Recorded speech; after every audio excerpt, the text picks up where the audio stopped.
আমি তৈরি করবো, নিয়ে যাবো সঙ্গে সঙ্গে। হয়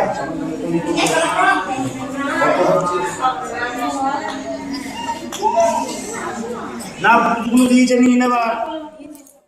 শীতের সকালের রোদ গায়ে মেখে 25শে ডিসেম্বর আমরা চলে গিয়েছিলাম গোপীনাথ দর্শনে।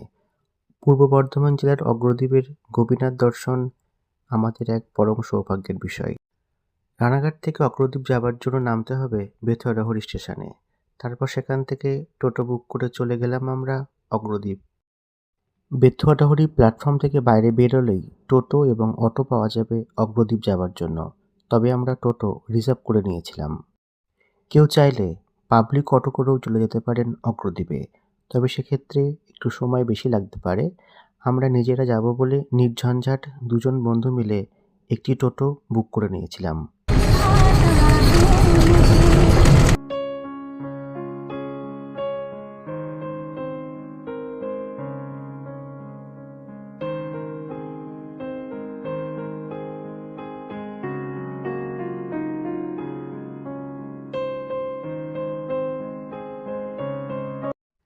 পথের দুপাশে সুন্দর গ্রামের দৃশ্য উপভোগ করতে করতে আমরা এগিয়ে চললাম অগ্রদ্বীপের দিকে। সামনে পড়ল ভাগীরথী গঙ্গার একটি পরিত্যক্ত নদীখাত। এই পরিত্যক্ত নদীখাতের উপর পশ্চিমবঙ্গ সরকারের পক্ষ থেকে একটি সুন্দর ব্রিজ তৈরি করে দেওয়া হয়েছে। ব্রিজের উপর থেকে চারিপাশটা দেখতে অসামান্য লাগছিল। এত সুন্দর দৃশ্যে দুটো একটা ছবি না তুললে মন ভরে না। আমরা তাই টোটোর থেকে নেমে এসে ব্রিজের উপর দাঁড়িয়ে প্রকৃতির এবং কয়েকটা নিজেদের ছবি তুলে ফেললাম। যাই হোক, ব্রিজের উপর কিছুক্ষণ ছবি তোলার পর আমরা আবার টোটো চেপে সামনের দিকে এগিয়ে চললাম।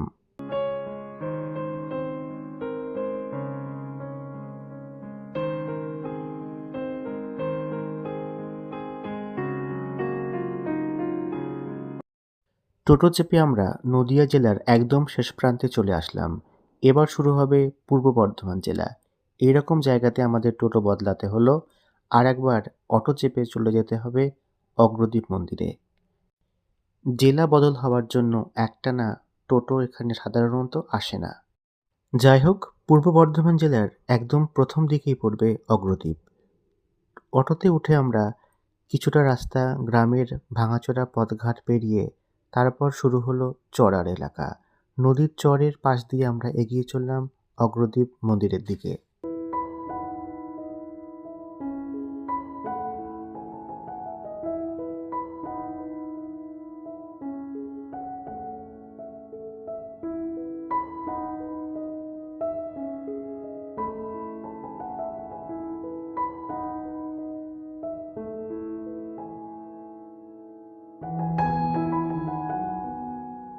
বেতুয়া ডহরিতে ট্রেন থেকে নেমে আমরা 1 ঘন্টা প্রায় টোটো এবং অটোতে চেপে আসার পর অবশেষে গোপীনাথের দর্শন পেলাম। সঙ্গে সঙ্গে। হয়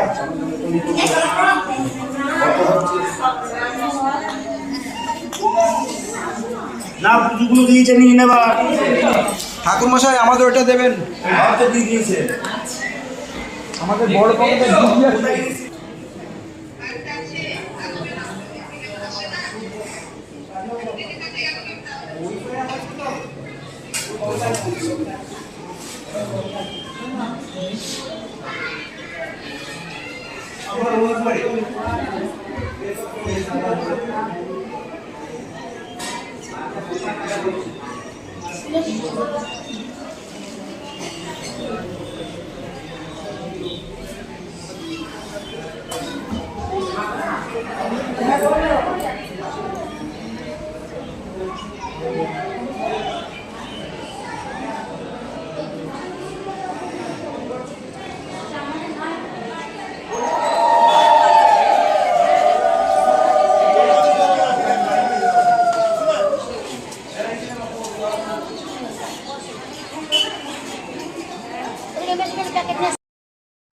দুপুর 12:30-1টার পর মন্দির বন্ধ হয়ে যায়, তাই চেষ্টা করবেন সেখানে 12টার মধ্যে যাওয়ার।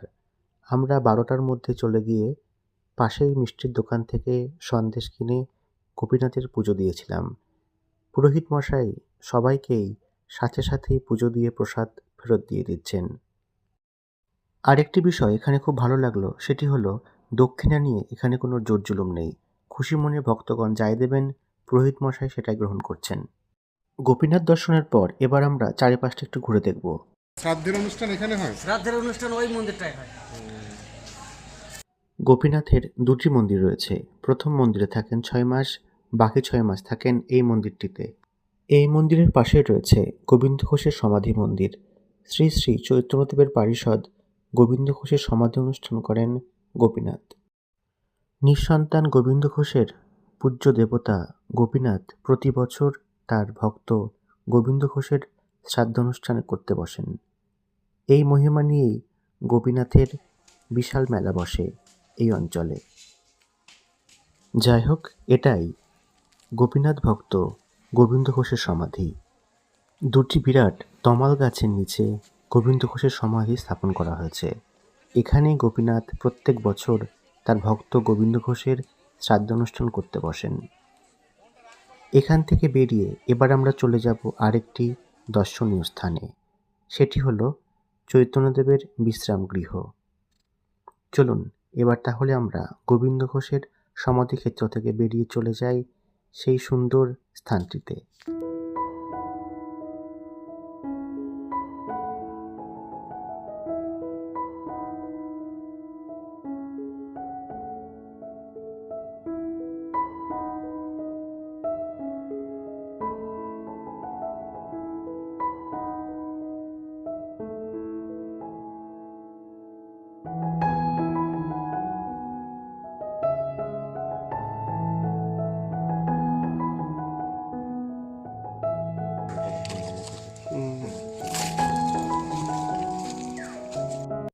প্রতি বছর জ্যৈষ্ঠ মাসে গোপীনাথের স্নানযাত্রা হয়। যেদিন জগন্নাথ দেবের স্নানযাত্রা, সেই একই তিথিতে এখানে গোপীনাথের স্নানযাত্রা পালন করা হয়। কথিত আছে এই স্থানেই চৈতন্যদেব দ্বিতীয়বার গৌড় যাত্রার সময় বিশ্রাম নিয়েছিলেন। এই সুন্দর পরম মহিমাময় স্থানটিকে মনে রাখার জন্য এখানেই গোপীনাথের স্নান মন্দির তৈরি করা হয়েছে।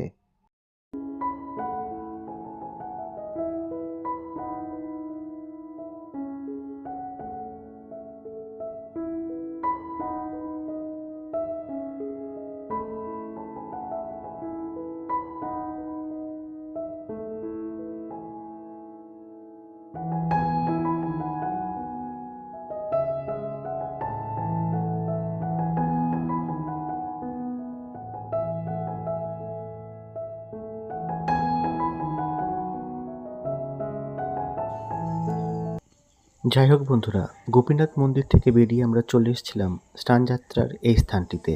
এখান থেকে এবার আমরা চলে যাব অগ্রদ্বীপ গঙ্গার ঘাটে। অগ্রদ্বীপের গঙ্গার ওই পারে রয়েছে পাটুলি, সেখানেও যাব আমরা। তাই নিয়ে আমার আসছে ভিডিওর পরের অংশ। ততক্ষণ পর্যন্ত বন্ধুরা, নমস্কার। আজ এই পর্যন্ত।